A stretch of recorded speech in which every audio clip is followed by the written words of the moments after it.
어떤 분들에게 하나님의 나라는 죽어서 가는 먼 미래의 장소처럼 느껴지기도 합니다.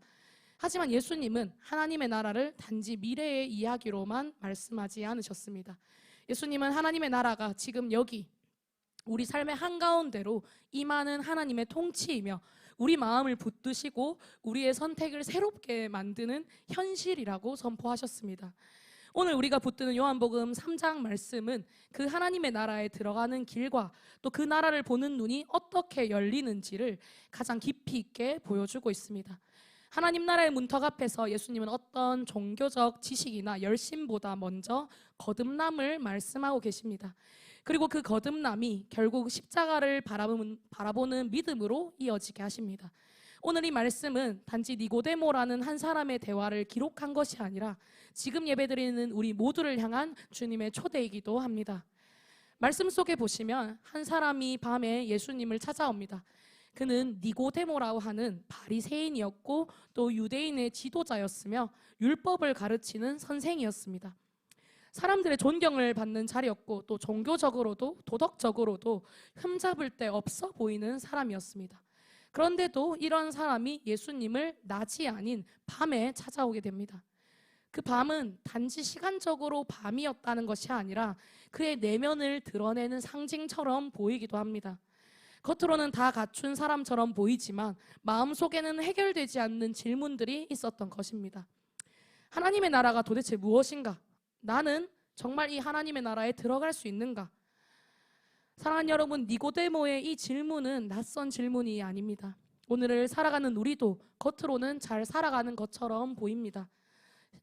직장이 있고 또 가정이 있고 해야 할 일들이 있고 계획이 있고 책임이 있습니다. 신앙적으로도 예배를 드리고 또 말씀을 듣고 교회 생활도 열심히 합니다.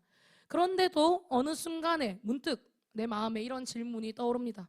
나는 정말 하나님 나라에 속한 사람인가? 내 삶은 하나님 나라의 삶인가? 아니면 그저 종교 생활을 하고 있는 것은 아닌가? 내 신앙은 현실을 바꾸는 능력인가? 아니면 내 마음이 잠시 힘들 때 이것을 달래는 위로인가? 니고데모가 밤에 찾아온 이유는 그 질문이 너무 실제적이고 너무 깊었기 때문입니다. 니고데모는 예수님께 이렇게 말합니다. 오늘 본문 2절 말씀입니다. 다 같이 읽어보겠습니다. 시작. 그가 밤에 예수께 와서 이르되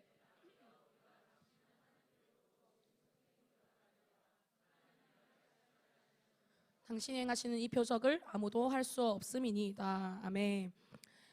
니고데모는 예수님을 존경했고 또 예수님의 능력을 인정했습니다. 그런데 예수님은 이 니고데모의 칭찬에 머물지 않으십니다. 예수님은 니고데모의 말의 표현을 넘어서 그가 진짜로 묻고 있는 질문의 중심을 깨트려 보십니다. 그리고 이렇게 말씀하십니다. 이어지는 3절 말씀을 다 같이 읽어보겠습니다. 시작. 예수께서 대답하여 이르시되 진실로 진실로 내게 이르노니 사람이 거듭나지 아니하면 하나님의 나라를 볼 수 없느니라. 아멘. 이 말씀이 충격적인 이유는 니고데모가 이미 종교적으로는 완성된 사람처럼 보였기 때문입니다. 그 시대 기준으로 그는 하나님을 위해 살고 있다고 스스로도 또 다른 사람들도 인정하는 사람이었습니다. 그런데 예수님은 조금 더 열심히 해라 이것이 아니라 다시 태어나야 한다고 말하고 계십니다. 업그레이드가 아니라 새로운 시작을 말씀하십니다. 예수님은 하나님 나라가 도덕적으로 조금 더 나아진 사람에게 열리는 것이 아니라고 선포하십니다. 하나님 나라는 종교적으로 더 성실한 사람에게 열리는 것이 아니라 위로부터 새로운 생명을 받은 사람에게 열립니다. 예수님이 사용하신 거듭나다라는 이 표현은 단지 다시라는 뜻만을 가지고 있지 않습니다. 위로부터라는 의미도 함께 담고 있습니다. 즉 인간이 자기 의지로 결심해서 만들어내는 변화가 아니라 하나님께로부터 오는 생명이 필요하다는 말입니다. 여기서 우리는 하나님 나라에 대한 아주 중요한 사실을 만납니다. 하나님 나라는 우리가 쌓아 올려서 도착하는 나라가 아니라 하나님이 내려주셔서 시작되는 나라입니다. 하나님 나라는 우리의 성취가 아니라 하나님의 선물입니다. 하지만 니고데모는 이 말을 이해하지 못하고 다시금 묻습니다. 4절 말씀을 다 같이 읽어보겠습니다. 시작. 니고데모가 이르되 사람이 늙으면 어떻게 날 수 있사옵나이까? 두 번째 모태에 들어갔다가 날 수 있사옵나이까? 아멘. 니고데모는 여전히 땅의 언어로 또 눈에 보이는 방식으로만 이해하려고 합니다. 우리도 그렇습니다. 우리는 하나님의 일까지도 익숙한 방식으로 계산하려고 합니다. 이 정도 하면 되겠지. 또 이만큼 헌신했으면 됐겠지. 남들보다 더 열심히 했으니 하나님도 인정해 주시겠지. 그러나 하나님 나라는 이러한 계산으로 들어가는 나라가 아닙니다. 하나님 나라는 은혜로 들어가는 나라입니다.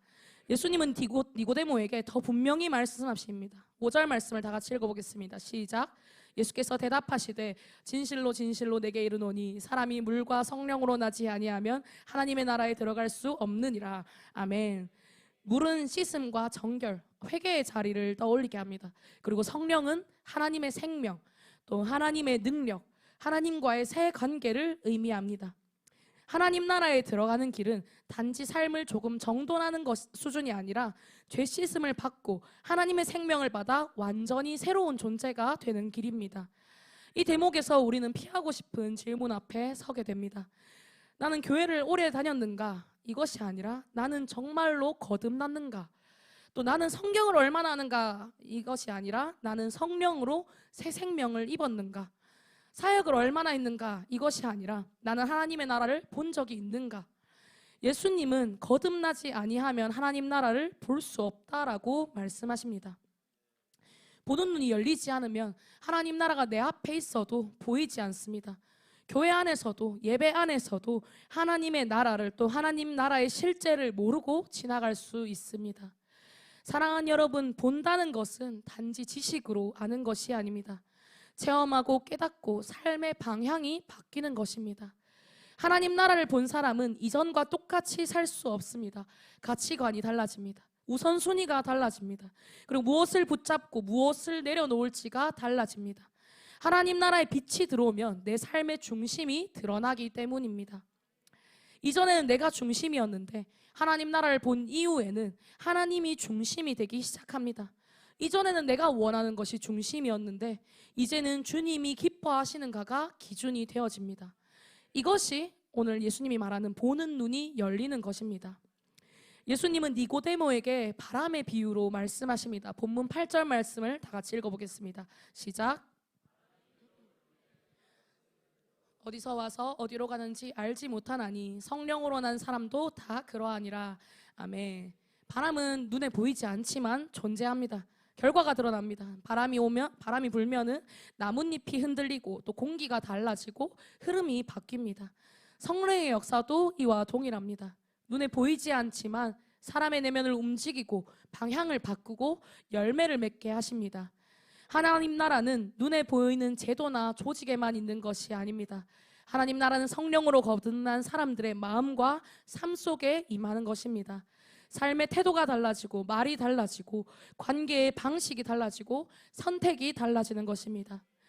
니고데모는 이러한 예수님의 말씀에 어찌 그러한 일이 있을 수 있나이까 하고 질문합니다. 이 질문 속에는 갈망이 있었습니다. 예수님의 가르침을 조롱해왔던 여느 바리새인과 같은 조롱이 아니라 진짜 목마름이었습니다. 그가 배워온 모든 지식으로도 설명되지 않는 어떤 다른 세계가 있다고 느껴졌기 때문입니다. 예수님은 이런 그에게 다소 단호하게 말씀하십니다. 10절에서 11절 말씀을 다 같이 읽어보겠습니다. 시작. 예수께서 그에게 대답하여 이르시되 너는 이스라엘의 선생으로서 이러한 것들을 알지 못하느냐? 진실로 진실로 내게 이르노니 우리가 아는 것을 말하고 본 것을 증언하노라. 그러나 너희가 우리의 증언을 받지 아니하는도다. 아멘. 너는 이스라엘의 선생으로서 이러한 것들을 알지 못하느냐 하는 이 꾸짖음은 단지 책망으로 끝나지 않습니다. 오히려 예수님의 초대입니다. 지식의 자리에서 내려와 생명의 자리로 들어오라. 설명의 자리에서 내려와 믿음의 자리로 들어오라 하는, 하나님 나라를 아는 자만 들어가는 나라가 아니라 갈망하는 자가 들어갈 수 있다는 이 초대를 예수님께서는 니고데모에게 알려주고 계십니다. 그리고 예수님은 결정적으로 그 길의 중심을 십자가로 이끄십니다. 예수님은 광야에서 모세가 뱀을 든 사건을 말씀하시며 이렇게 연결하십니다. 인자도 들려야 하리니. 죄로 인해 죽어가던 이스라엘 백성에게 하나님이 주신 길은 놀랍게도 단순했습니다. 노뱀을 바라보라. 스스로를 치료할 수 없는 사람들, 또 이미 독이 퍼져가는 사람들에게 하나님은 공로를 쌓아라 라고 하지 않으셨습니다. 그 자격을 증명해라 라고 하지 않으셨습니다. 그저 바라보라 라고 말씀하셨습니다. 그 시선의 전환이 곧 믿음의 표현이었습니다. 예수님은 말씀하십니다. 하나님 나라로 들어가는 길도 마찬가지라고 말씀하십니다. 십자가에 들리신 예수님을 바라볼 때 그 나라의 문이 열린다고 말씀하십니다. 이 대목에서 우리는 하나님 나라의 중심이 무엇인지 분명히 보게 되어집니다. 하나님 나라는 도덕의 나라만이 아닙니다. 윤리의 나라만이 아닙니다. 하나님 나라는 십자가의 나라입니다. 예수님의 희생으로 세워진 나라입니다. 권력으로 지배하는 나라가 아니라 사랑으로 구원하는 나라입니다. 세상이 보기에는 가장 약해 보이는 자리, 또 가장 수치스러운 자리였던 십자가에서 하나님께서는 가장 강한 생명을 흘려보내셨습니다. 그래서 하나님 나라의 사람들은 힘으로 이기는 사람이기보다 사랑으로 살아내는 사람이 되어집니다. 자기 보호가 삶의 목표가 아니라 하나님께 맡김이 삶의 중심이 되어집니다. 그리고 우리가 너무 잘 아는 말씀이 이어집니다. 16절 말씀을 다 같이 읽어보겠습니다. 시작. 하나님이 세상을 이처럼 사랑하사 독생자를 주셨으니 이는 그를 믿는 자마다 멸망하지 않고 영생을 얻게 하려 하심이라. 아멘. 이 구절이 익숙해질수록 오히려 그 깊이가 흐려질 때가 있는 것 같습니다. 그러나 이 말씀은 하나님 나라의 심장과 같은 말씀입니다. 하나님 나라는 사랑의 나라입니다. 정죄로 시작되는 나라가 아니라 구원으로 시작되는 나라입니다. 여기서 세상은 하나님을 사랑하던 세상이 아닙니다. 하나님을 오히려 거부하고 떠나고 대적하던 세상입니다. 그럼에도 하나님은 그 세상을 포기하지 않으셨습니다. 그런 세상에게 하나뿐인 아들을 보내주셨습니다. 하나님 나라는 하나님 희생 위에 세워진 나라입니다. 사랑하는 여러분, 이것이 우리를 붙들어 줍니다. 하나님 나라는 우리의 자격 위에 세워진 나라가 아닙니다. 우리의 능력 위에 세워지지 않습니다. 하나님의 사랑 위에 세워졌습니다. 그리고 하나님의 은혜 위에 세워졌습니다. 그래서 하나님 나라에 들어가는 것은 내가 얼마나 괜찮아졌는가, 이것의 문제가 아니라 내가 십자가 앞에서 얼마나 정직해졌는가의 문제입니다. 내 힘으로 버티는 것이 아니라 십자가의 은혜를 붙드는 것입니다. 내 의로 서는 것이 아니라 그리스도의 의로 서는 것입니다. 예수님은 이어서 또 말씀하십니다. 17절 말씀입니다. 다 같이 읽겠습니다. 시작. 하나님이 그 아들을 세상에 보내신 것은 그로 말미암아 세상이 구원을 받게 하려 하심이라. 아멘. 하나님의 나라는 생명의 나라입니다. 죽음이 다스리는 세상 한복판에 생명이 들어옵니다. 그리고 그 생명은 죽어서 천국 가는 미래만을 말하지 않습니다. 지금 여기서부터 시작되는 생명입니다. 절망 속에서도 소망을 품게 하는 생명, 또 죄의 사슬에서 자유하게 하는 생명, 두려움 속에서도 담대하게 하는 생명입니다. 내 현실이 하루아침에 완벽해지지 않을 수는 있습니다. 그러나 내 현실을 해석하는 눈이 달라집니다. 상황이 내 인생의 주인이 아니라 하나님이 내 인생의 주인이 되기 시작합니다. 그때부터 영생은 시간의 길이가 아니라 하나님과의 관계로 경험되어집니다. 하나님과 동행하는 삶, 또 하나님께 속한 삶이 바로 영생입니다. 예수님은 분명히 말씀하십니다. 하나님이 그 아들을 세상에 보내신 것은 세상을 심판하려 하심이 아니요 세상으로 하여금 그로 말미암아 구원을 받게 하려 하심이라. 하나님의 마음의 중심은 정죄가 아니라 회복입니다. 하나님 나라는 잃어버린 자를 찾아오시는 나라입니다. 넘어지는 자를 일으키시는 나라입니다. 어둠 속에 있는 자를 빛 가운데로 부르시는 나라입니다. 그래서 하나님 나라는 두려움의 종교가 아니라 구원의 복음으로 우리를 부르십니다. 그러나 예수님은 동시에 진실 또한 피하지 않습니다. 19절 말씀을 다 같이 읽어보겠습니다. 시작. 그 정죄는 이것이니 곧 빛이 세상에 왔으되 사람들이 자기 행위가 악함으로 빛보다 어둠을 더 사랑한 것이니라. 아멘. 하나님 나라는 빛의 나라입니다. 빛은 드러냅니다. 그래서 불편합니다. 우리는 종종 구원은 원하지만 변화는 원하지 않습니다. 위로는 원하지만 드러남은 피하고 싶습니다. 하나님이 나를 안아주시는 것은 원하지만 하나님이 나를 흔드시는 것은 두려워합니다. 그러나 하나님 나라는 구원과 변화를 분리하지 않습니다. 하나님 나라는 용서로 시작하지만 거룩으로 나아가게 합니다. 하나님 나라는 상처를 어루만지시면서 동시에 우리의 죄를 다뤄가십니다. 하나님 나라는 우리를 위로하시면서 동시에 새롭게 빚어가십니다. 여기에서 빛은 단순한 도덕 기준이 아닙니다. 하나님의 임재를 뜻합니다. 하나님의 얼굴 앞에 서는 것입니다. 빛 앞에 서면 숨기던 것들이 다 드러나게 됩니다. 내 욕망과 또 말의 습관, 관계의 방식, 또 타협의 자리들, 이 모든 것들이 드러나게 됩니다. 그래서 어떤 사람들은 하나님을 믿는다고 하면서도 삶의 어떤 영역은 하나님께 드러내지 않으려 합니다. 그러나 하나님의 나라는 우리를 전인적으로 부르십니다. 마음과 생각과 말과 행동, 또 관계와 시간과 재정, 내가 붙잡는 꿈과 계획까지 하나님 앞에 놓이는 것입니다. 그래서 하나님의 나라는 편안하기만 한 나라가 아니라 거룩한 나라입니다. 그러므로 사랑하는 여러분, 하나님 나라를 산다는 것은 결국 주인이 바뀌는 일입니다. 내 정체성이 완전히 바뀌는 것입니다. 하나님 안에서 완전히 새로운 피조물로 바뀌는 것입니다. 믿음은 단순한 동의가 아니라 신뢰입니다. 내 인생을 예수님께 맡기는 것입니다. 과거와 현재와 미래를 주님 손에 올려드리는 것입니다. 믿는다는 것은 예수님을 내 삶의 조언자로 모시는 것을 넘어서 내 삶의 진정한 주인으로 모시는 것입니다. 하나님 나라는 내가 내 인생의 왕자에 앉아 있다가 예수님께 그 자리를 내어드리는 나라입니다. 그래서 하나님 나라는 늘 충동을 일으킵니다. 내 뜻과 하나님의 뜻이 충돌합니다. 내 욕망과 하나님의 부르심이 충돌합니다. 내 계획과 하나님의 계획이 충돌합니다. 그리고 하나님 나라는 그 충돌의 자리에서 우리에게 묻습니다. 너는 누구의 음성에 순종할 것이냐? 이것이 하나님 나라의 실전입니다.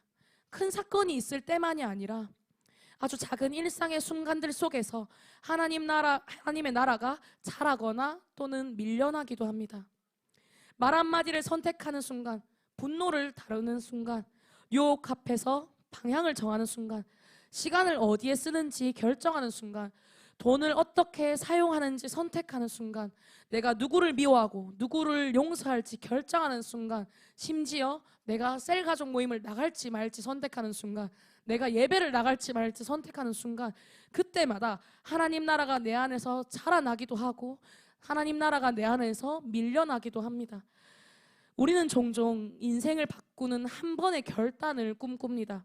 물론 하나님은 어떤 순간에는 우리를 강력하게 부르시고 돌이키게 하시기도 합니다. 그러나 대체로 하나님은 그런 드라마틱한 순종이 아니라, 드라마틱한 부르심이 아니라 작은 순종의 누적을 통하여서 우리를 새롭게 하십니다. 하나님 나라는 겨자씨처럼 시작됩니다. 가장 작은 씨앗이 자라서 가장 큰 나무가 되듯이 오늘의 작은 결단과 오늘의 작은 용서, 오늘의 작은 정직, 오늘의 작은 기도가 하나님 나라의 씨앗이 되어집니다. 하나님은 그 씨앗을 반드시 자라게 하십니다. 예수님이 니고데모에게 말씀하신 거듭남도 이와 같습니다. 거듭남은 분명히 사건입니다.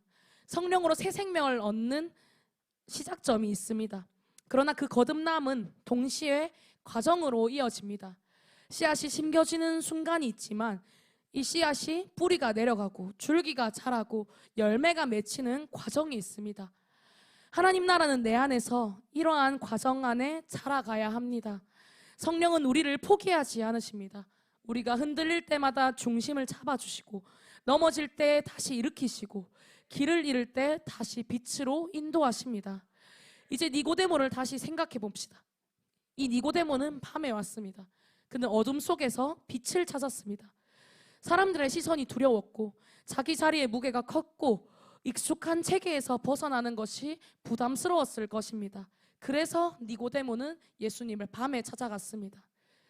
그런데 복음은 무엇을 보여주고 있습니까? 예수님은 그런 밤의 사람을 밀어내지 않으십니다. 오히려 그 밤 속으로 빛을 들고 들어오십니다.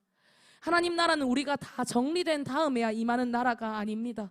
질문이 있을 때, 상처가 있을 때, 죄책감이 있을 때, 혼란이 있을 때, 그때 우리에게 찾아오는 사랑의 나라입니다. 하나님은 우리가 완벽해져서 오기를 기다리지 않으십니다. 하나님은 우리가 있는 그 자리에서 우리를 부르십니다. 그래서 하나님 나라에 속한 사람은 완벽한 사람만이 아닙니다. 그저 정직한 사람입니다. 예수님은 진리를 행하는 자는 빛으로 온다고 말씀하십니다. 진리를 행한다는 것은 단지 잘 사는 것만을 의미하지 않습니다. 숨기지 않는 삶을 의미합니다. 하나님 앞에 자신을 내어놓는 삶입니다. 연약함이 있어도 또 실패가 있어도 그것을 감춘 채 버티는 것이 아니라 하나님께 가지고 나오는 정직한 삶입니다. 하나님 나라는 완벽한 사람들의 모임이 아니라 은혜가 필요한 사람들이 빛 가운데로 걸어 나오는 나라입니다. 그리고 하나님 나라는 사랑으로 드러나게 됩니다. 하나님이 세상을 이처럼 사랑하사 하나님 나라의 본질이 바로 사랑입니다. 하나님 나라에 속한 사람은 사랑을 받은 사람입니다. 그리고 그 사랑을 흘려보내는 사람입니다. 용서받았기에 용서하고 은혜를 입었기에 은혜를 베풀고 긍휼을 받았기에 긍휼히 여깁니다. 그러나 우리는 압니다. 사랑은 쉽지 않습니다. 용서는 더 어렵습니다. 내 본성은 사랑받고 싶어 하지만 사랑 주기는 힘들어합니다. 용서받고 싶어 하지만 용서하기는 주저합니다. 그래서 성령의 능력이 필요합니다. 성령으로 거듭난 사람만이 자기 자신을 넘어서는 사랑을 선택할 수 있습니다.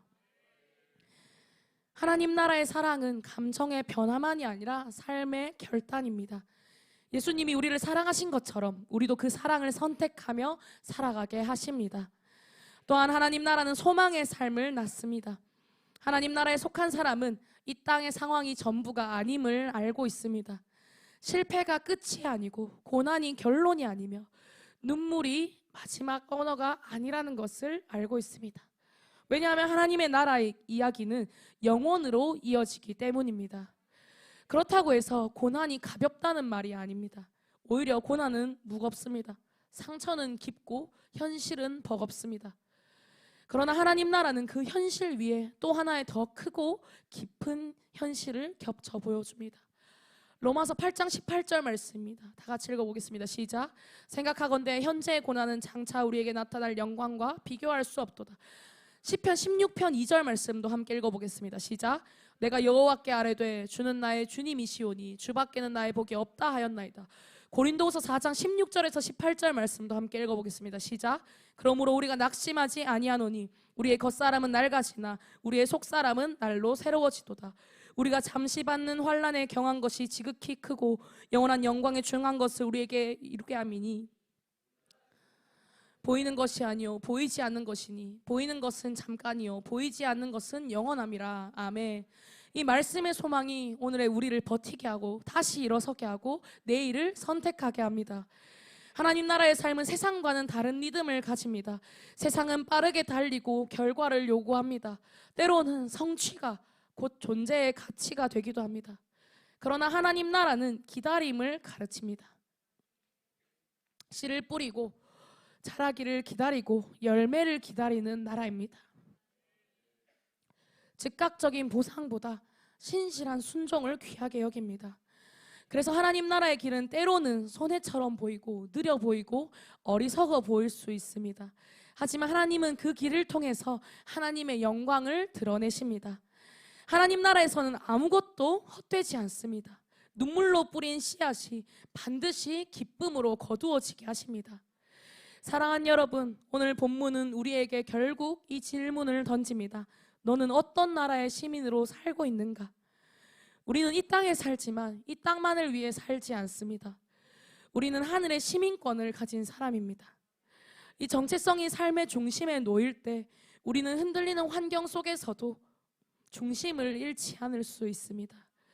사람들의 평가가 달라져도 상황이 변해도 마음이 요동쳐도 우리는 하나님 안에서 자리를 찾습니다. 하나님 나라의 백성이라는 정체성은 삶을 다시 세워가게 합니다. 그리고 하나님 나라는 예배당 안에서만 머무는 나라가 아닙니다. 가정에도 임하기를 원하십니다. 부모와 자녀 사이에, 부부 사이에, 또 형제 자매 사이에 사랑과 용서와 진리가 흐르기를 간절히 원하십니다.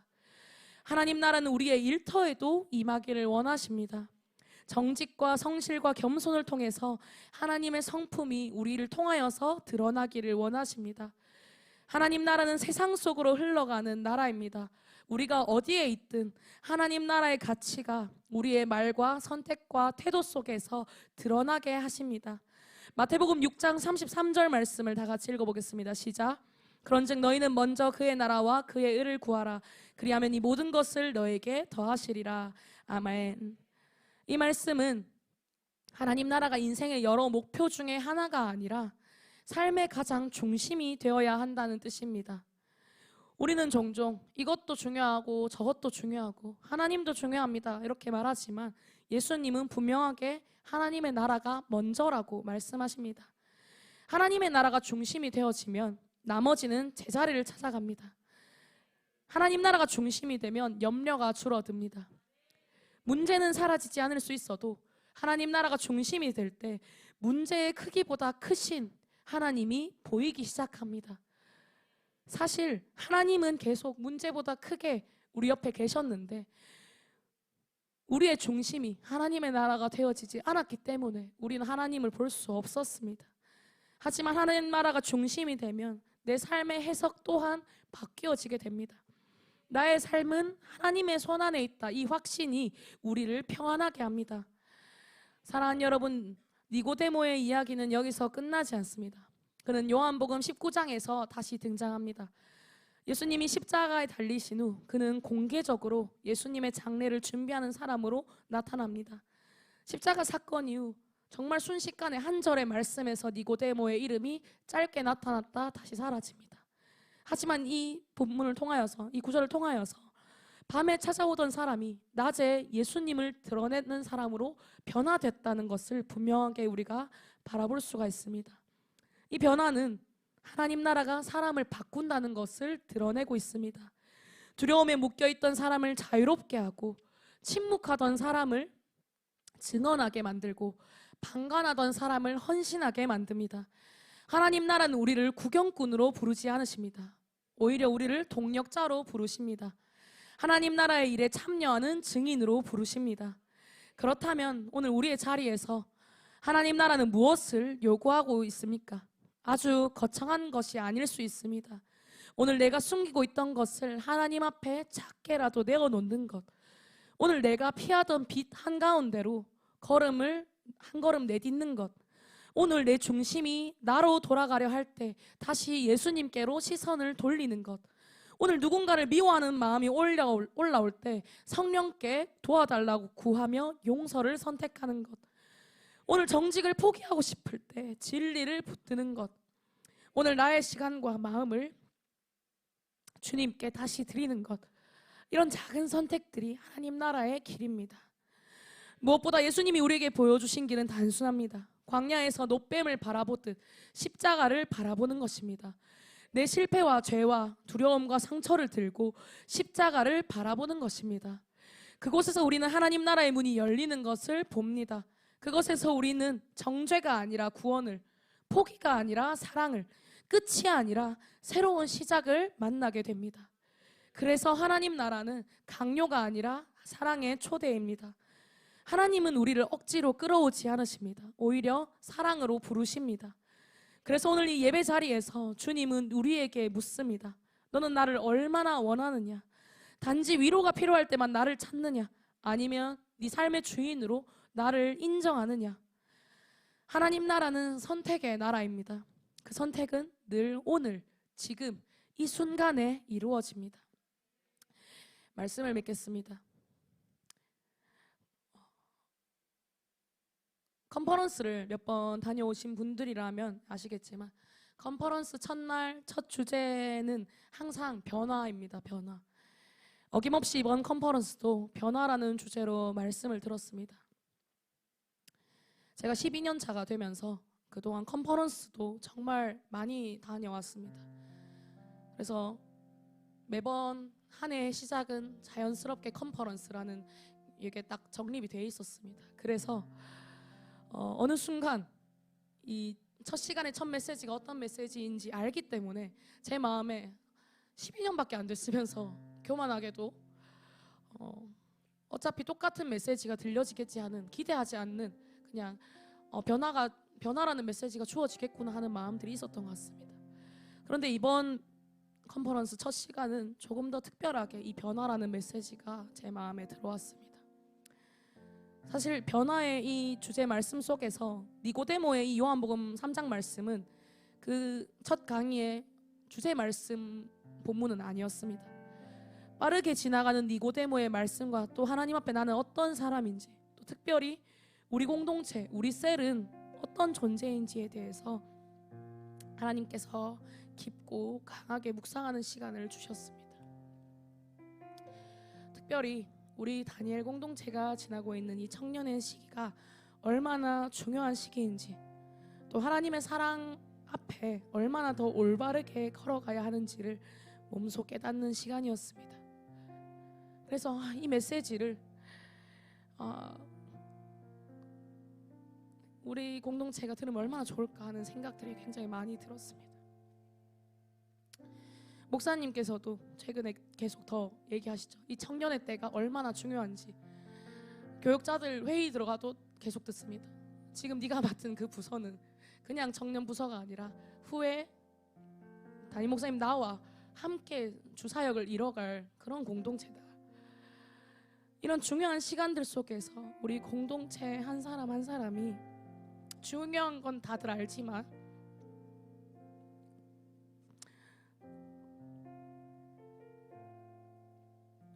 막상 그 길을 걸어가고 있는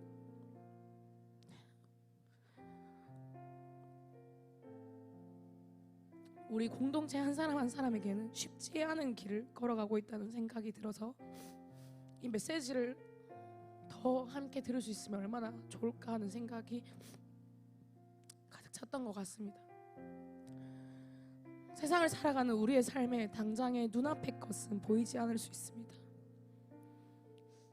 말씀대로, 앞서서 리더가 말하는 대로, 앞서서 있는 목사님이 말씀하신 대로 내일을 기대하고 싶고, 당장에 목사님이 중요하다는 이 청년의 때를 가장 빛나게 살아가고 싶지만 내일이 기대가 되지 않고 당장 내 삶에 변화되지 않는 것 같은, 다른 청년들에 비해 도태되는 것만 같은, 남과 비교되는 우리의 상태를 볼 때가 있는 것 같습니다. 하지만 그런 우리가 반드시 기억해야 하는 사실은, 나를 새로운 피조물로 만드신 하나님의 깊은 통찰력은 이미 내 삶을 계획해 나가고 있다는 것입니다. 앞서서 간증에서도 우리 그런 내용이 나왔듯이 10년간 하나님을 떠나 있던 서경이의 삶에 하나님께서 끊임없이 일하고 계셨듯이, 지금 우리 공동체의 삶에, 특별히 우리 다니엘 공동체의 삶에, 다니엘 한 사람 한 사람의 삶에도 하나님께서는 계속 일하고 계십니다. 사람은 자기 자신을 어떻게 생각하느냐에 따라서 인생이 달라진다고 합니다. 너무 감사하게도 하나님께서 정하신 우리의 정체성은 이미 정해져 있습니다. 바로 새로운 피조물입니다. 하나님 앞에 나의 정체성은 새로운 피조물이란 사실을 우리가 잊지 않기를 소망합니다. 내가 바라보는 나의 현 주소가 어떠하든지 그것은 더 이상 중요하지 않습니다. 나는 아직 세상에서 이 정도밖에 이루지 않았고, 나는 아직 제대로 된 직장이 없고, 나는 아직 저 사람보다 못하기 때문에 나는 새로운 피조물로서 살아갈 수 없다. 이러한 것은 더 이상 중요한 것이 아닙니다. 중요한 것은 하나님이 이미 나를 새로운 피조물로 정하시고 이미 만드셨다는 것입니다. 고린도후서 5장 17절을 보겠습니다. 함께 읽어보겠습니다. 시작. 그런즉 누구든지 그리스도 안에 있으면 새로운 피조물이라, 이전 것은 지나갔으니 보라 새 것이 되었도다. 아멘. 하나님께서는 이미 나의 이전 것은 기억하지 않겠다 하십니다. 이런 하나님의 음성을 사랑으로 받는 우리 모두가 되기를 간절히 소망합니다. 나를 사랑하시는 하나님께서는 오늘 우리에게, 오늘 내게 새로운 피조물이라는 것을 계속해서 알려주십니다. 그리고 이어지는 말씀을 통해서 새로운 피조물인 우리가 어떻게 살아가야 하는지 또한 알려주십니다. 18절 말씀을 다 같이 읽어보겠습니다. 시작. 모든 것이 하나님께로서 났으며 그가 그리스도로 말미암아 우리를 자기와 화목하게 하시고 또 우리에게 화목하게 하는 직분을 주셨으니, 새로운 피조물의 은혜는 오늘 나에게서 멈추지 않습니다. 나를 통해 우리 셀로, 우리 공동체로 이 땅으로 흘러갑니다. 내가 살아나야 우리 셀이 살아나고 우리 공동체가 살아나야 우리 교회가 살아납니다. 이미 나의 영향력은 나 하나에 속하지 않습니다. 내가 살아나야 우리 교회가 살아날 수 있음을 잊지 않는 우리가 되기를 소망합니다. 사랑하는 여러분, 하나님은 계속해서 말씀하십니다. 거창한 것을 바라지 않으십니다.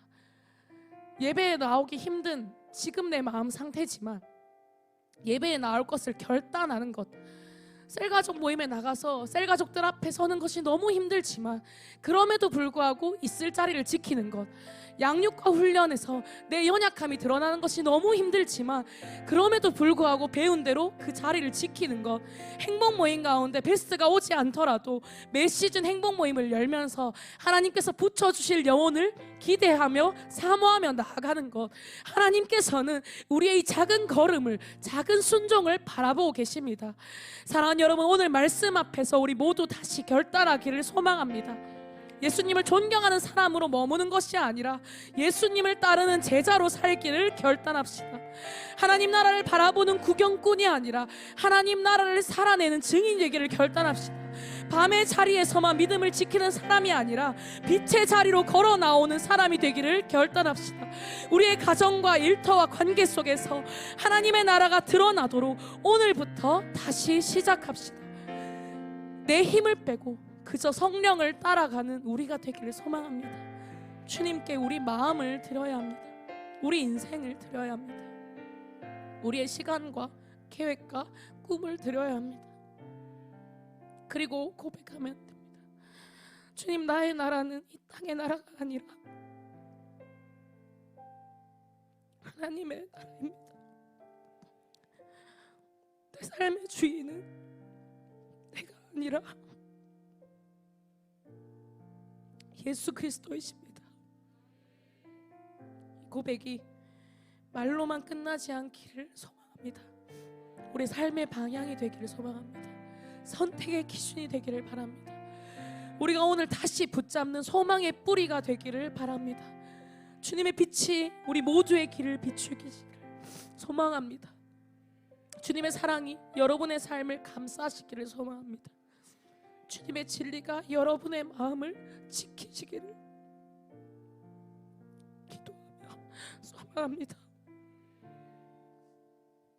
하나님의 나라가 오늘도 그리고 내일도 우리를 통하여서, 우리 교회를 통하여서, 나를 통해 이 땅 가운데 더 분명히 드러나기를 간절히 소망하며 기도합니다.